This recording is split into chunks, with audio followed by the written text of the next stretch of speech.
you're helping people who are in a circumstance that none of us would want to be in. We lost half the income for the family because she, had to take care of them. We are in position to be able to give funds directly to families and cover their needs. To think that a 17-year-old young man had the forethought and the wisdom to create this legacy fund that could serve others in the community, and knowing that he was the founding member financially to create that fund is such a fantastic example for everyone to follow. That's what Zach's Fund does and sets out to do, is to help families that are in these just incredibly horrible circumstances and try to help keep the financial aspect from being even more of a burden. Every time we take them to the hospital, that's $200 every single time. When you get that cancer diagnosis, you are zapped from one particular world into another world that is completely unknown. Hard for me to even imagine what these parents and families go through that are suffering through trying to get their kids better. It affects Charlotte in the sense that all the patients, the geography for Bloom is the area that we live in. So many families that are at Bloom, in fact, I would guess all of the families that get treatment at Bloom are from the greater metropolitan Charlotte area. It may run out 60 or 70 miles, maybe even greater, but these are neighbors and friends and families that live in our community. Number one, he never complained, and that's a huge thing that I learned because I love to complain. Complaining's a part of my life. And he taught me very much so not to do that, in the fact that he didn't.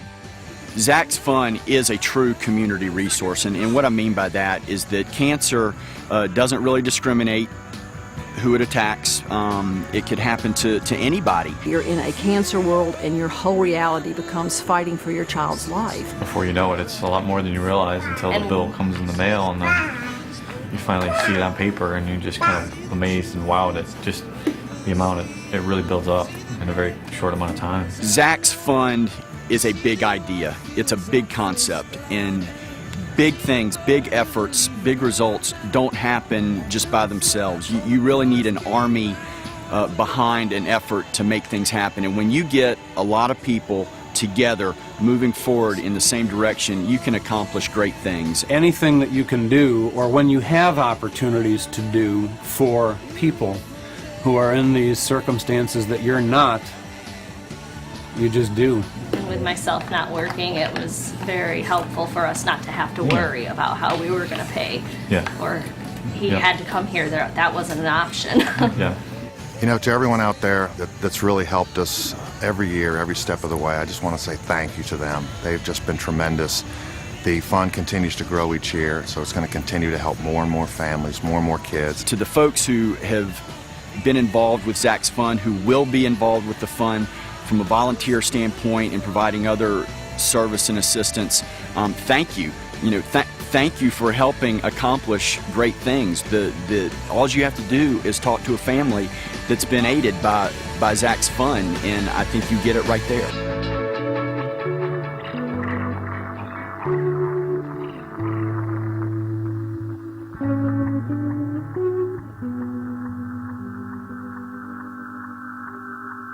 I'm supposed to be looking off camera in this conversation. Look straight at Mark. But I have to tell you that these people here have just asked me why it is that I stay involved in the Zach Ramsey Children's Cancer Fund Foundation and the Tailgate, which is, I don't even know how to answer that, I have to tell you. I mean, that would be like, why do I continue to stay involved with my left arm?